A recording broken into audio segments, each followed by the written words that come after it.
Muy buenos días, Magíster Andrea Elizabeth Ramírez Gaibor.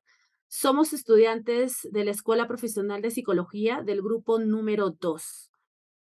Hoy veremos la importancia de la psicología educativa. Es así que tenemos como invitada a la psicóloga educativa Carla Milagros Delgado Escalante de la institución educativa María Auxiliadora del Cusco. Bienvenida. Muy buenas noches con todos ustedes. Como ya lo indicaron, soy Carla Delgado Escalante, magíster en Psicología Clínica y Educativa, que vengo laborando ya hace algunos años en la institución educativa María Auxiliadora del Cusco, ¿no?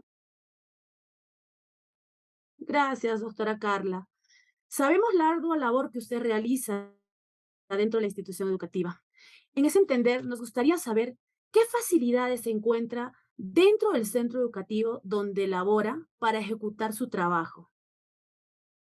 Bien, pienso, o la primera facilidad es que hay una apertura amplia a poder aplicar protocolos de atención ante los casos que podamos ver de situaciones conflictivas o problemáticas. También hay la apertura por parte de la plana jerárquica y directiva para proponer ideas o planes de trabajo, o propuestas de trabajo que coadyuguen a la sana convivencia y al soporte socioemocional, ¿no? Entonces, hay una amplitud para proponer ideas, para generar espacios de trabajo conjunto y mancomunado con toda la comunidad educativa, ¿no? A ello se suma que la mayoría de padres también de familia son receptivos ante las propuestas que se puede hacer, ¿no? Y de la misma forma la población estudiantil, pues de un tiempo a esta parte tiene mayor eh, apertura, mayor acercamiento a lo que es el departamento psicopedagógico para poder abordar o dar a conocer alguna de sus inquietudes en cuanto al trabajo o aquello que requiere. Entonces, pienso que por ese lado hay la facilidad o la apertura para poder, vuelvo a repetir, proponer planes o propuestas de trabajo que puedan coadyugar a la sana convivencia, pero también a lograr un adecuado soporte socioemocional dentro del ambiente educativo. Excelente, doctora Carlita. Y en ese entender también quisiéramos saber cuáles son las dificultades que ha encontrado dentro del centro educativo, que no han permitido quizás realice su trabajo de una manera adecuada.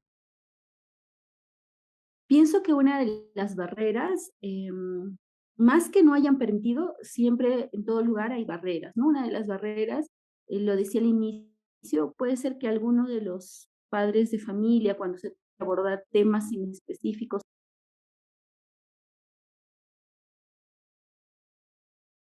abordar o trabajar de forma conjunta con los problemas que se encuentren, ¿no? Entonces, más que problema, yo lo diría, quizás todavía falta sensibilizar a alguna parte de la población para generar o dar a conocer la importancia que tiene el apoyo o el acompañamiento psicopedagógico dentro de, ¿no?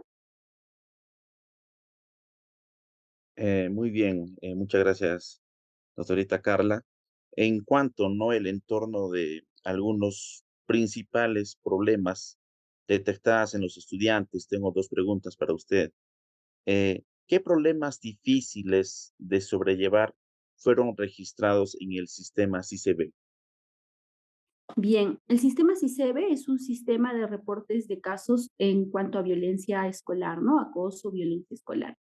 Nuestra institución educativa, si bien es cierto, tiene, está inscrito y afiliado a la plataforma CICEBE, no hemos tenido problemas significativos en cuanto a estudiantes. Sin embargo, en tema pandemia hemos detectado algunos casos de violencia intrafamiliar que son reportados en el protocolo número 6 del CICEBE, ¿no? Entonces, son estos casos que se han derivado y se han atendido oportunamente, pero basándonos en el protocolo 6, que es el CICEBE, ¿no? Del protocolo 6, lo único que nos pide no es subirlo a la plataforma como tal, sino hacer el reporte del incidente y de la forma de abordaje y los pasos que se siguen a la UGEL y a la instancia pertinente para su derivación, ¿no? Entonces, en tiempo de pandemia, que ha sido un tiempo difícil en cuanto al tema de convivencia para muchos, se ha registrado más que entre estudiantes en cuanto a dinámica familiar en algún hogar, ¿no? Perfecto, doctora. Por último, ¿cómo sobrellevan, ¿no? En el colegio los estudiantes los casos detectados de TDAH o autismo? dentro del centro educativo? Bien. Primero, nosotros no diagnosticamos si tuvieran autismo TDAH, ¿no? Nosotros como institución educativa, nuestra labor del psicólogo educativo, primero es ver algunos indicadores que puedan darnos a conocer si tiene, podría tener algún tema de trastorno, déficit, como es el autismo o el déficit de atención por hiperactividad, ¿no? En este caso, nosotros primero hacemos una derivación externa ya sea a una clínica, a un hospital o a una atención consultoría particular para que puedan hacer el diagnóstico debido. A partir del diagnóstico debido, la institución a la cual ha sido derivada nos emite un informe con aquellas recomendaciones que como institución educativa debemos trabajar. En tal sentido, el Departamento Psicopedagógico, en coordinación con la Coordinación Pedagógica y la Dirección, elabora un plan o una propuesta de atención a este caso particular, ¿no? Esta propuesta de atención y de abordaje se trabaja no solo el docente a cargo del estudiante, sino con todos aquellos docentes que van a trabajar con la estudiante o con la pequeña, que en este caso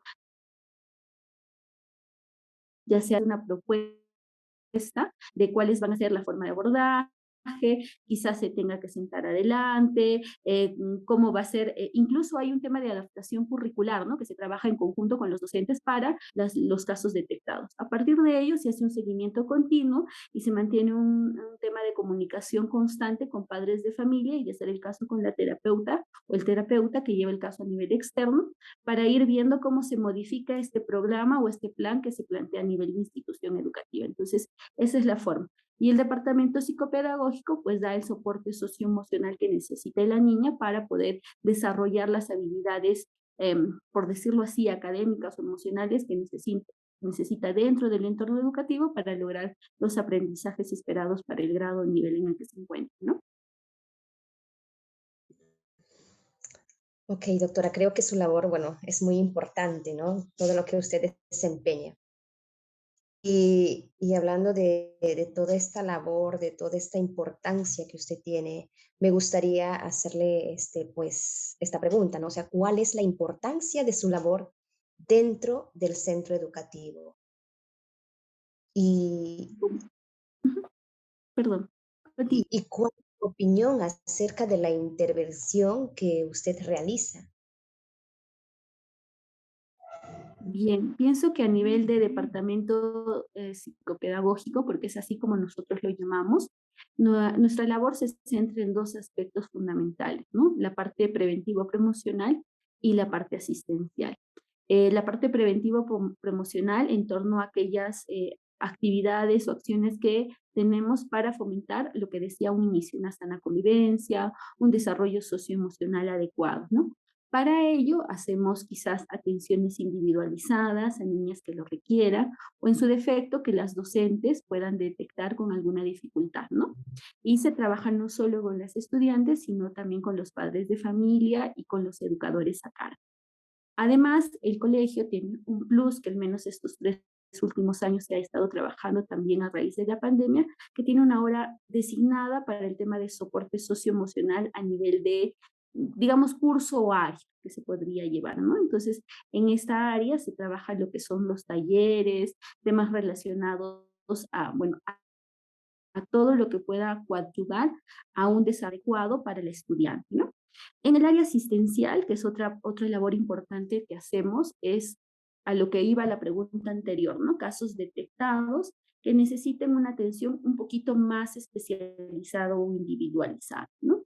Pongamos que tengamos una niña con TDAH, ¿no? Trastorno por déficit de atención e hiperactividad. Entonces, ella no solo va a requerir estas charlas esporádicas, esta consejería, sino va a necesitar un tema de seguimiento un poco más especializado, sin dar, obviamente, un tema de trabajo clínico, ¿no? Pero va a necesitar algunas estrategias, algunas herramientas para que pueda desenvolverse dentro del aula de forma, por decirlo así, adecuada y que ayude a consolidar los aprendizajes. Entonces, este lado que es asistencial o el que en donde nos centramos quizás cuando detectamos algún otro problema que amerite un tema de atención especializada y que el colegio, por no hacer labor clínica, necesita derivar, ¿no?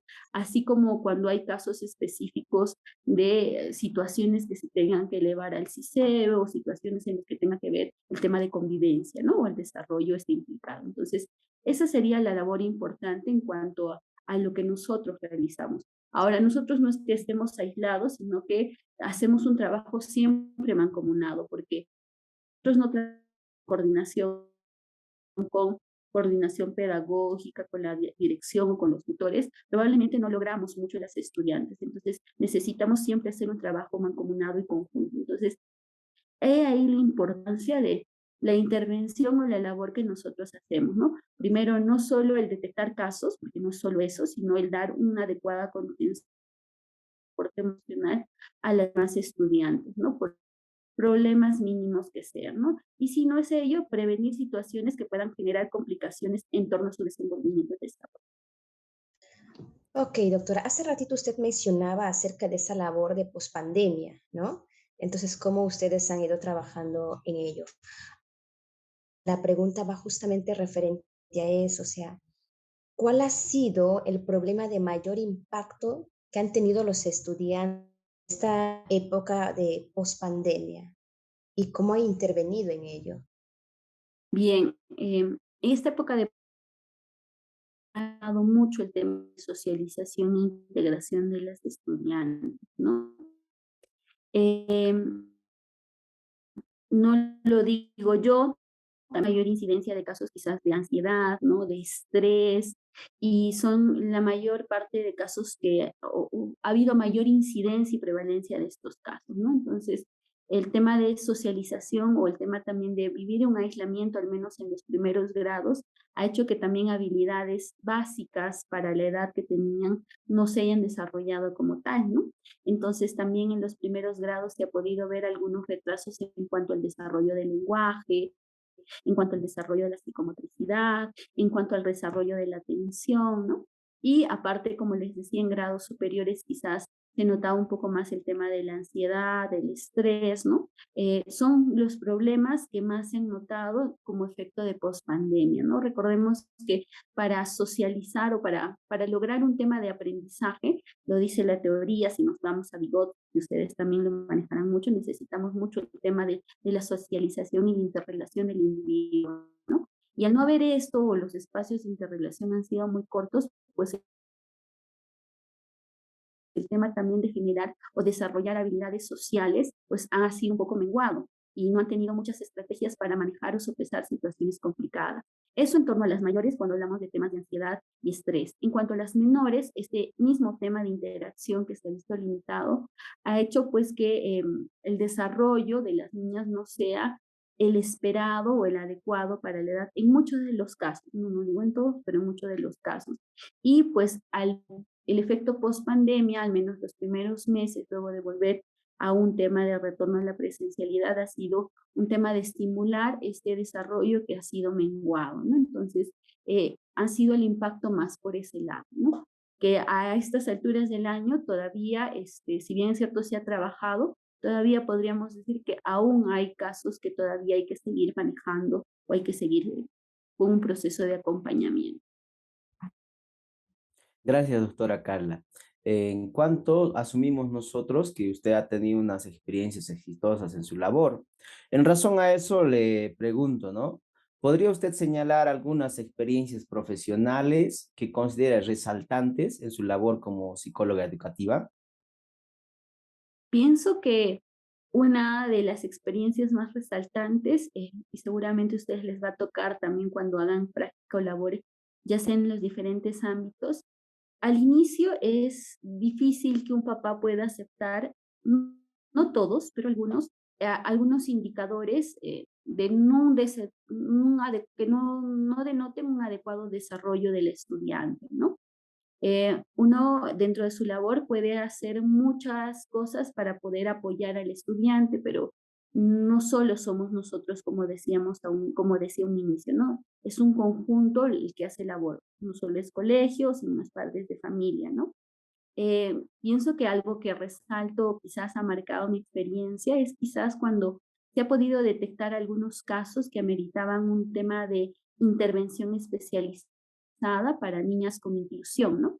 Entonces, el tema de que los papás logren aceptar y manejen un diagnóstico, pienso que ha sido un tema exitoso para poder también apoyar a las niñas en cuanto a su mejor desenvolvimiento y desempeño, ¿no? De tal forma que también la familia pueda llevar este proceso de una u otra forma de aceptación de de la dificultad que presenta la menor, pues de mejor forma, ¿no? Y hay un trabajo que coadyuve a el desarrollo de las habilidades, ¿no? Entonces, en mi experiencia, desde que entré al colegio, pues hemos tenido algún caso que ha sido muy difícil que al inicio el papá o la mamá pueda aceptar las dificultades que tenga la pequeña, ¿no? Pero a medida de que iba pasando el tiempo, cuando se logró este tema de diagnóstico y este tema de intervención, pues vemos que al paso del tiempo los frutos son exitosos porque a un inicio la niña se podría considerar como un tema de inclusión y se le hacía pruebas diferenciadas y el trabajo ha sido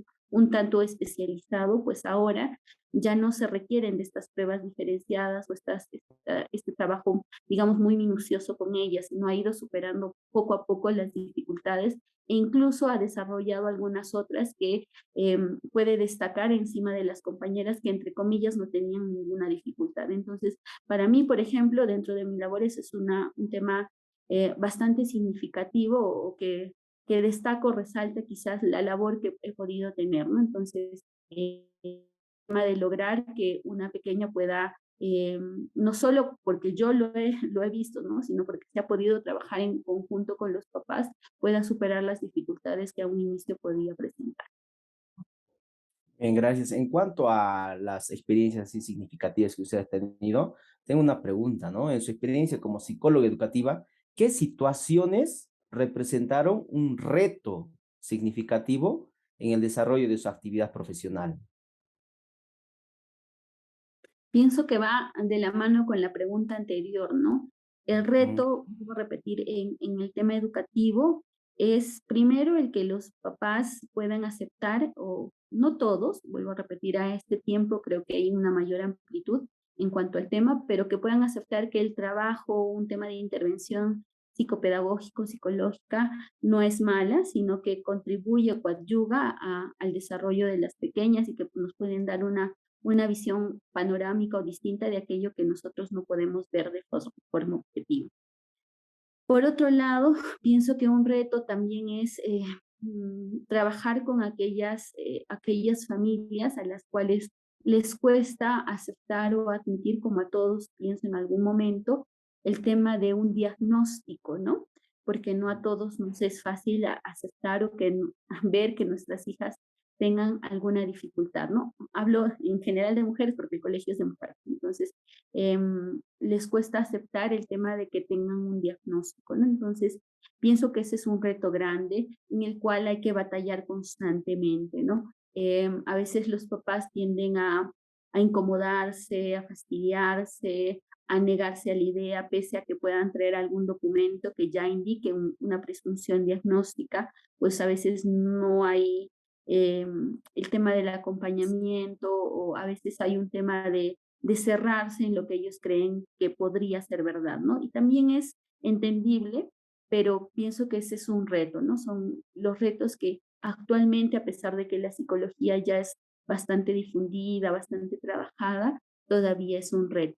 Y si hablamos de la post-pandemia, uno de los retos que estamos viendo ahora es lograr que las niñas, pues, o las estudiantes alcancen un nivel de desarrollo pertinente a la edad después de haber perdido 2 años importantes o trascendentales en su desarrollo, ¿no?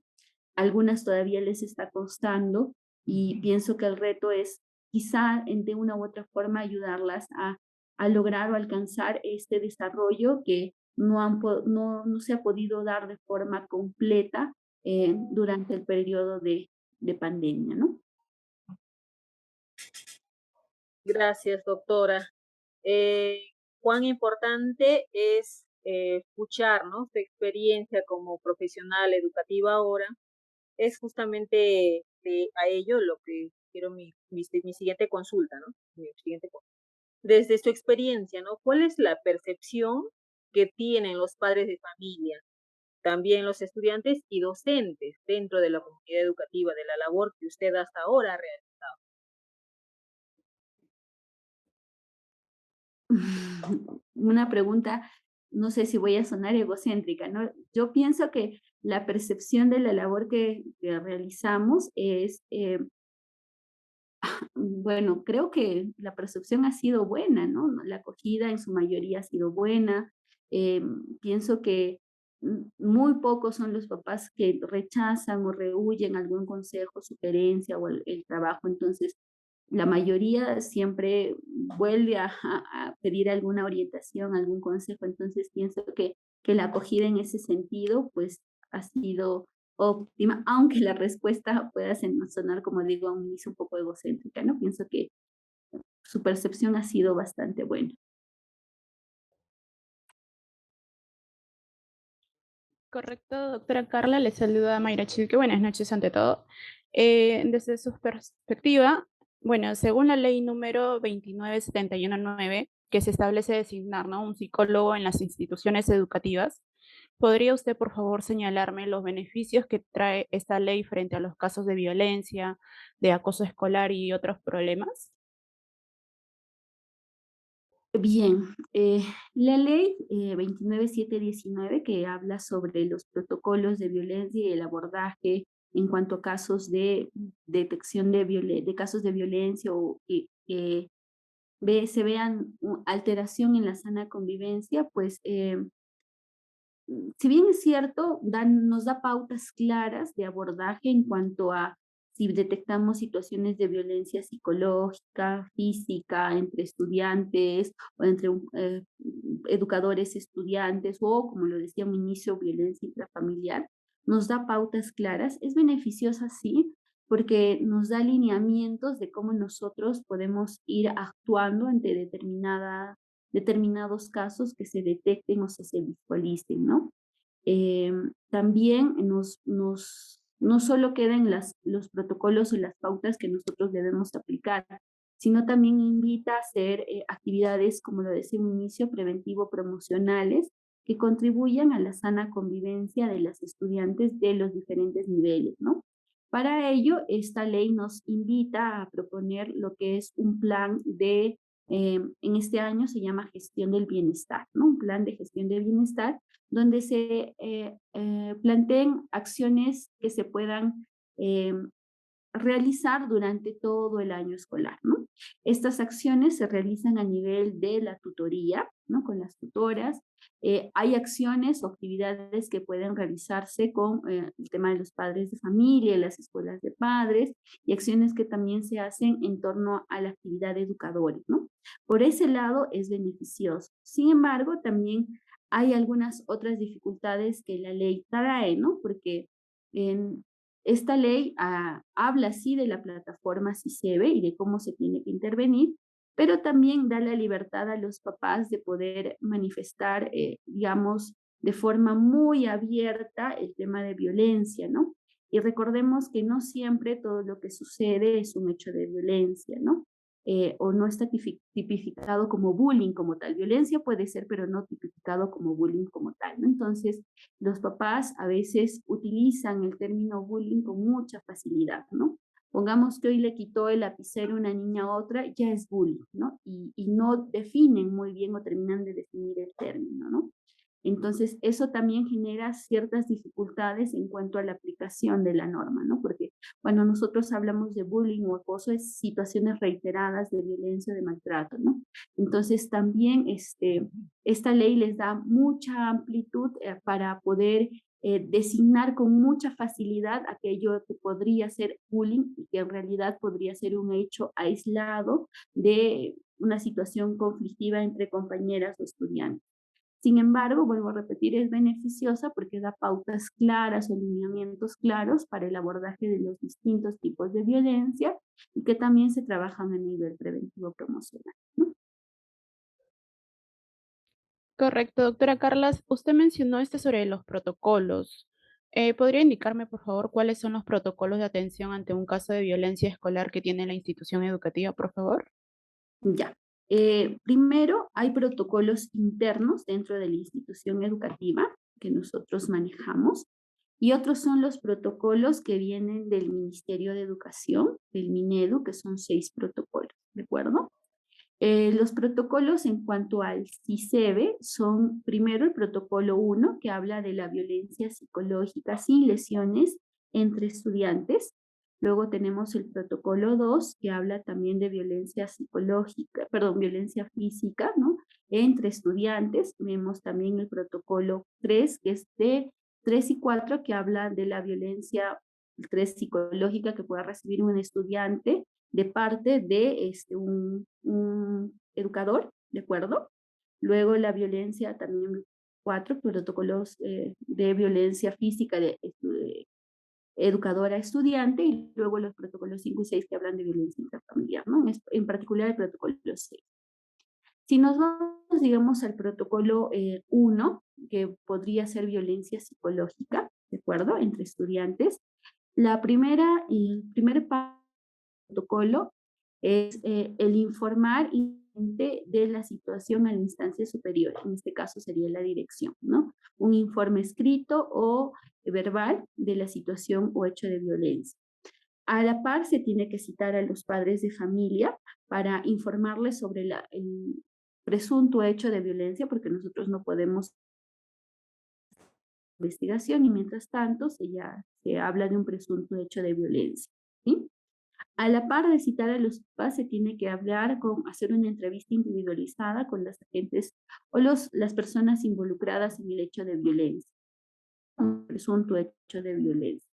Se registra y se tiene, digamos, un panorama amplio de lo que ha podido ocurrir para poder llegar a compromisos. En este caso, se puede derivar a una instancia externa para la atención o soporte emocional del estudiante, tanto agredida como agresor, dependiendo la naturaleza del caso, ¿no? De violencia. Posterior a ello, se tiene que hacer, todo ello se lleva bajo actas y bajo documentos, ¿no? Posterior a ello, dependiendo del tipo de violencia, vuelvo a repetir, si fuese violencia física y fuese un grado con lesiones, digamos, fuertes, pues se deriva a instancias diferentes, ¿no? Entonces, posterior a ello, se hace un tema de plan de intervención individualizado para el estudiante víctima de agresión y también para el estudiante que fue o es el presunto agresor, ¿no? Además, a ello se adjunta un plan de tutoría grupal para trabajar estos hechos de violencia que pueden afectar el tema de la sana convivencia dentro del salón, porque recordemos no solo trabajar con las 2 personas, sino ver que todo el salón también coadyugue a una sana convivencia. Después se vuelve a citar, hablo de tiempo, lo estoy haciendo rápido, pero eso es un proceso un poquito largo, ¿no?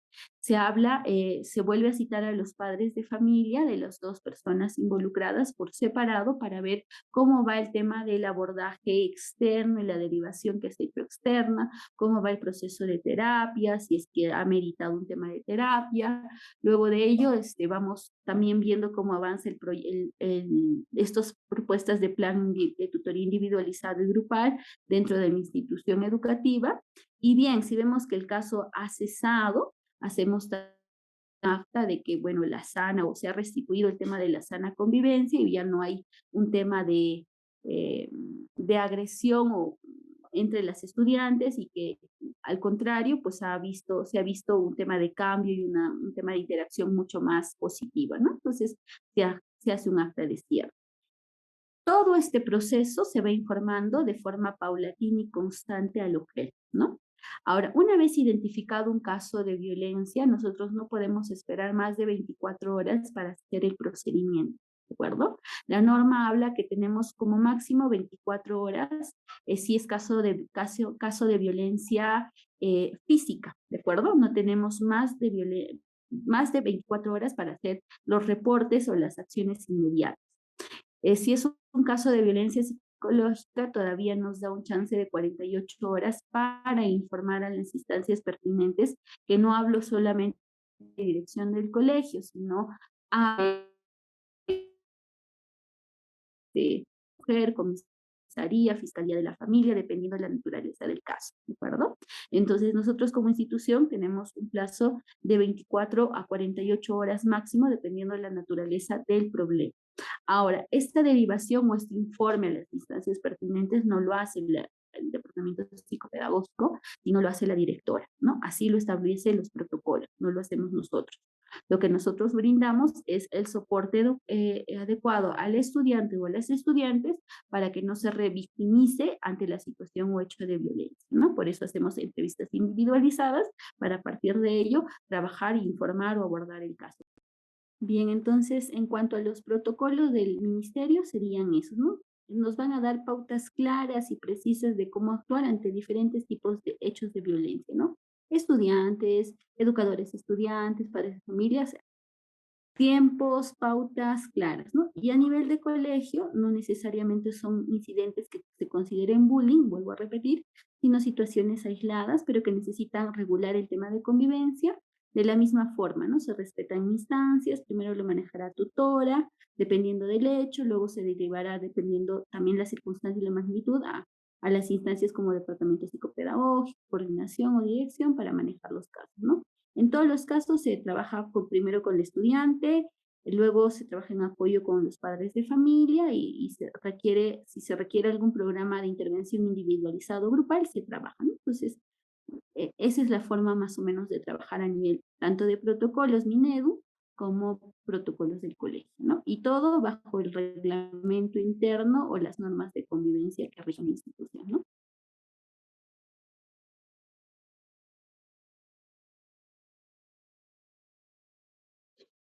Bueno, doctora, disculpe, ¿cuáles serían las recomendaciones, ya que como nosotros, como futuros psicólogos, si optamos para seguir lo que es en la psicología educativa, qué recomendaciones usted nos podría brindar? Bien, para ser psicólogo educativo, desde mi punto de vista y perspectiva, siempre hay que tener una base clínica, ¿no? Porque para detectar casos o para ver, digamos, yo tengo indicios o indicadores de que esta niña tiene autismo o probablemente tiene un trastorno de déficit de atención y hiperactividad o tiene, no sé, por ahí tiene un CI limítrofe o bajo, necesito una base clínica, ¿de acuerdo? Entonces, la recomendación siempre sería tener alguna base clínica que me dé el soporte para tener indicadores que me ayuden a detectar con mayor facilidad los casos. Segundo, es importante manejar el tema de normas a nivel de leyes, ¿de acuerdo? En el ámbito educativo, así como en cualquier ámbito, salud, judicial, es importante manejar normatividad, ¿no? Ellas te van a dar la base o la guía para tu proceder o actuar y hasta dónde guiar o delimitar tu labor educativa. Por último, pienso que va a depender mucho de la actitud o las aptitudes que ustedes tengan como futuros psicólogos, ¿no?